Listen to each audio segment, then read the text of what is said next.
Good morning, children. Let us again continue with the class now. Previous class already you have learnt about the simple machines, isn't it? So you know about pulley, right? Inclined plane, and then wheel and axle, all those things. Now let us go for the next one. Notice that wedge. A wedge is like an inclined plane. Wedge is also like an inclined plane. Inclined plane means I told you it's just a horizontal base but a sloping, slanting area. Okay. The difference between an inclined plane and a wedge is, in case of an inclined plane, the object moves, and in the case of the wedge moves. So what happened? What is the difference between an inclined plane and a wedge? In inclined plane, what is happening? The object is moving, right? But in case of the wedge only moves, not the object. So the wedge moves. Examples of a wedge are an axe means kodli, what you call. The point of a nail and a knife. So nail, the point has to go inside the wall, isn't it? The point is moving, right? Axe is moving. You have to cut something, you are using the axe, especially the tree, isn't it? And then knife. If you want to cut something, you are moving the knife itself. So wedge only moves here. Now a wedge is mostly used for work like cutting, that is the axe, and connecting like the nail. What is the work of the nail? It is helping in connection of things, isn't it? So that is just nail into the wall and then you are connecting something to the nail. So that is the difference between the wedge and the inclined plane. So these are the wedges: axe, knife and nail. Okay. Now one end of a wedge has a thin edge whereas the other end is wide. Thin edge, see sharp edge. Here you can see. Even for the knife you can see the sharp edge, and even for the nail you can see sharp edge. Okay. Now the longer and thinner a wedge is, the lesser is the effort needed to overcome the resistant force. The longer and thinner a wedge is, it should be long and thin. What happens? The effort what you are putting will be less to overcome the resistant force. So the effort what you put will be less, so that otherwise you will have to put more force, isn't it? So you can use less force here. Okay, more effort but less force. For example, it requires less effort to cut a potato, isn't it? With a long and very sharp knife when compared to a blunt knife or even a sharp but a small knife. So if it is long and sharp, what happens? You can cut the potato very easily. If it is very small knife and blunt means it is not having a sharp edge, what will happen? The same thing, to cut a potato takes more time and you have to use more force, isn't it? But if it is long and sharp, it is very easy to do the work. Then we will start with the screw. An inclined plane wrapped around a cylinder is another type of simple machine called the screw. An inclined plane wrapped around a cylinder is another type of simple machine called the screw. So you can see here, an inclined plane makes work easier by allowing the work to be done over a longer distance. So does the screw. The closer the threads of a screw, the longer the distance over which the effort is exerted and the more the force will be multiplied. So you can see this is a screw and you can see thread. Thread means round bindings, you can see here. This is called as thread. What happens if it is more and more closer, the work what you do will be easier. It can be easily rotated and pushed inside. But if the thread is very far, what happens? You will have to apply more and more force to put it inside. Understood? That's the meaning here.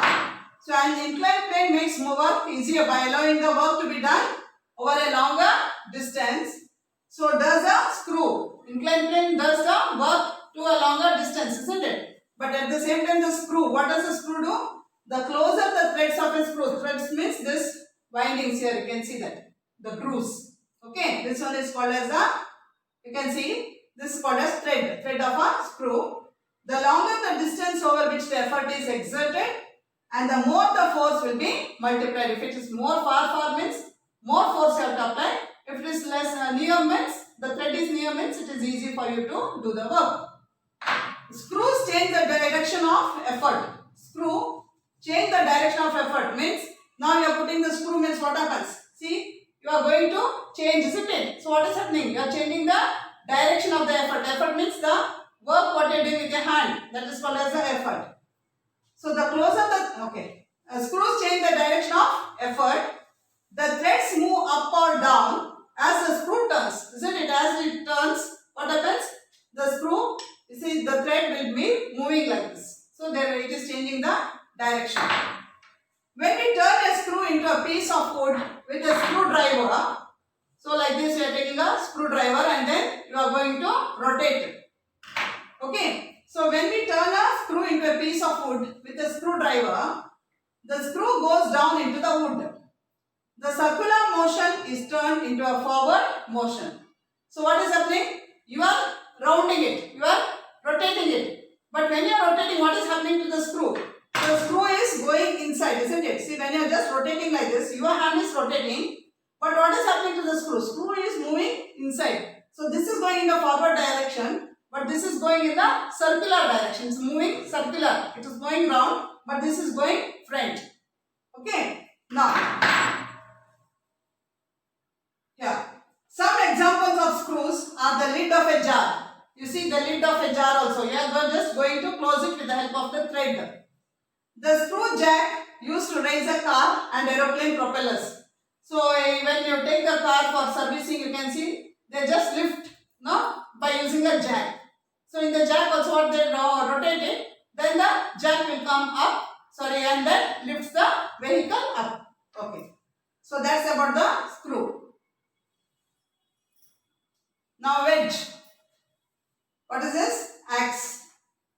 This is a knife and this is a stopper. You can see the stopper which will fix into the wall or anywhere. You can see that. That is a stopper. Coming to the screw, various types you can see bolt, nut and bolt what you call.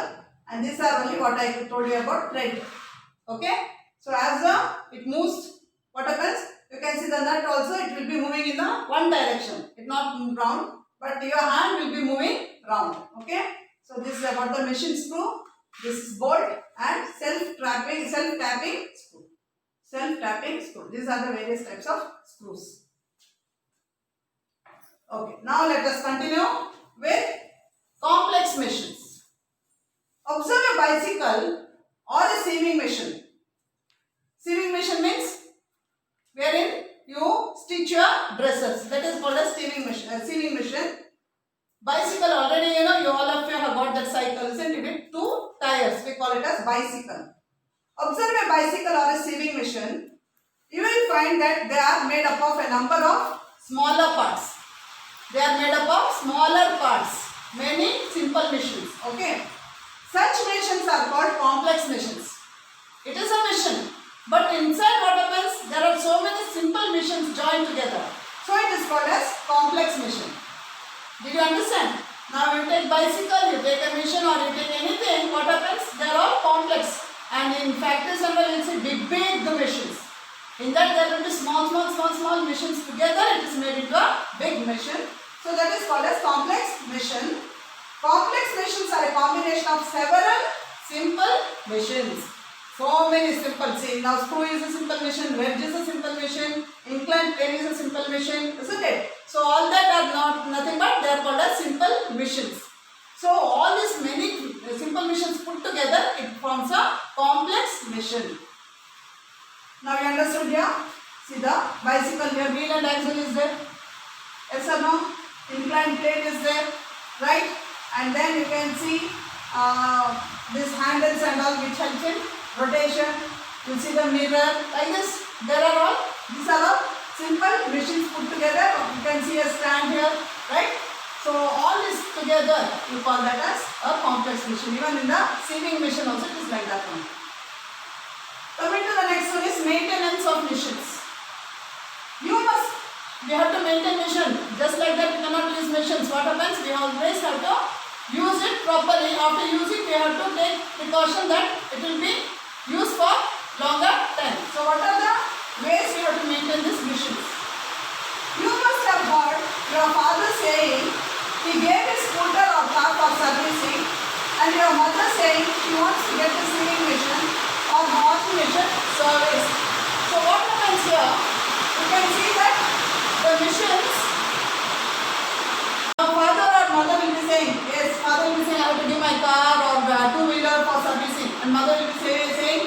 sewing machine I have to give, or my washing machine has to be given for what?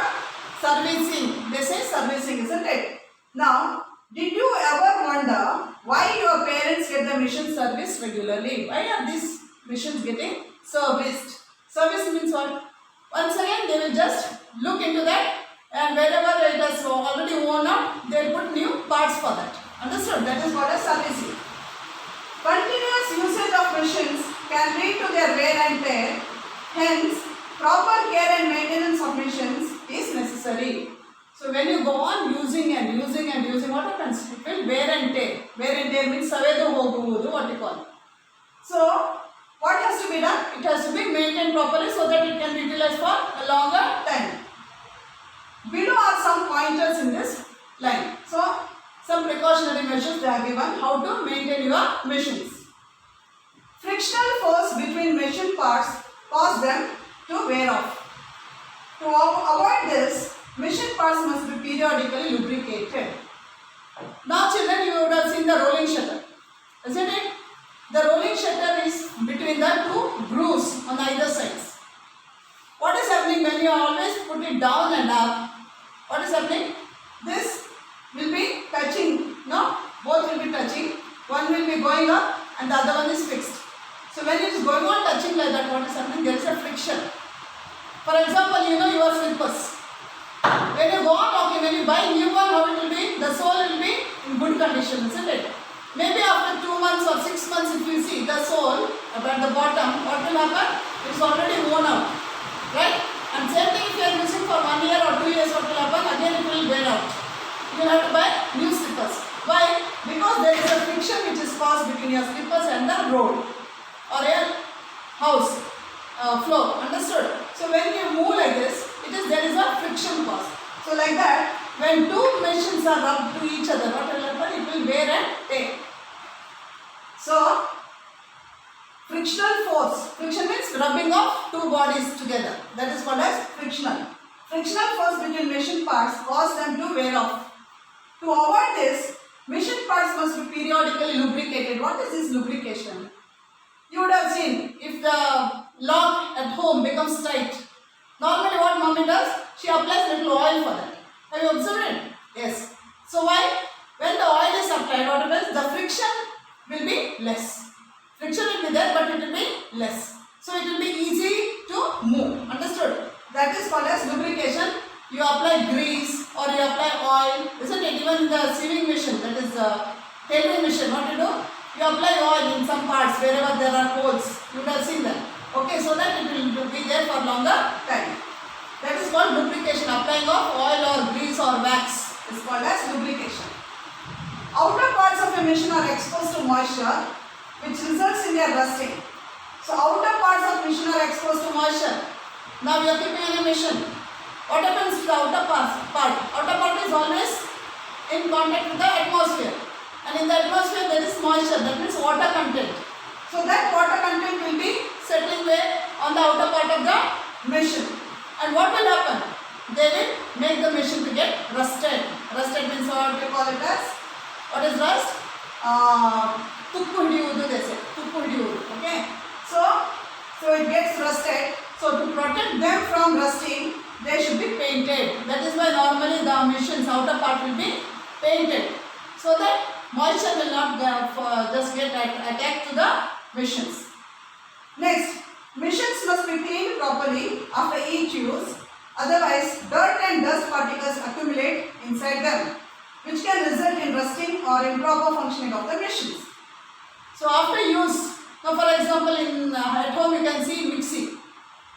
So once grinding is taking place, after grinding what mommy does? She cleans it, and after cleaning she washes and all that. After what she does? She takes a cloth and wipes it off. Why she is wiping it? So that the water content will not stay there and it will not spoil the machine, isn't it? The mixie, right? So what happens? You have to always keep it clean after using. Next, machines must be kept neatly covered when not in use to prevent unnecessary exposure to dirt, dust and moisture. Excuse me. So what happens in the machines? They have to be always kept covered. Example, you can see your scooter or your car, that is also mission, isn't it?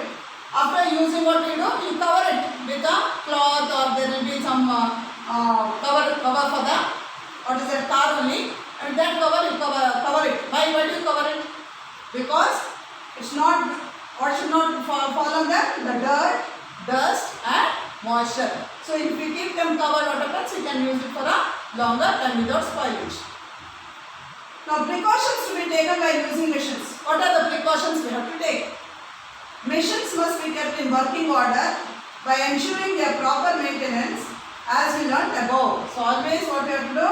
It should be kept in working order. You are buying the things and you are not utilizing, you are just leaving it for years together. What will happen? It will spoil.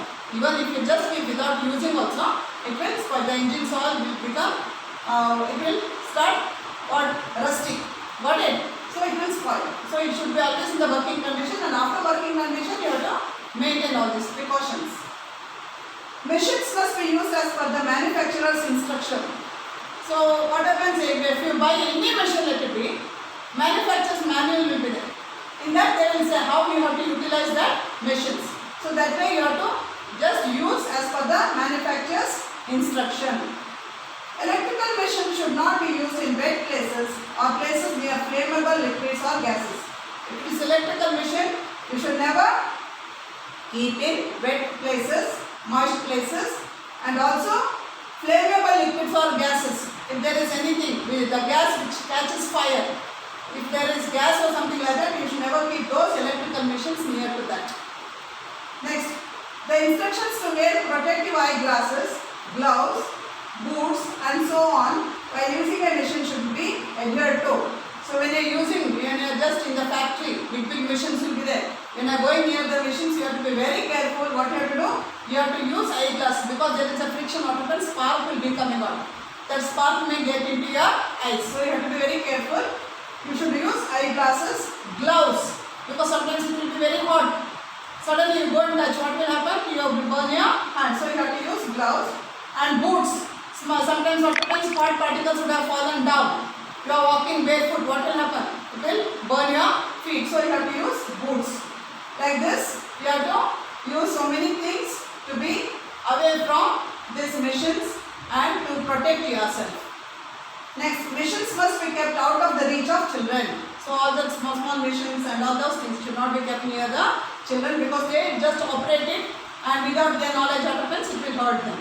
So you have to be careful about not using the machines near the children. Okay? So let me stop it here. We will continue in the next class. Thank you.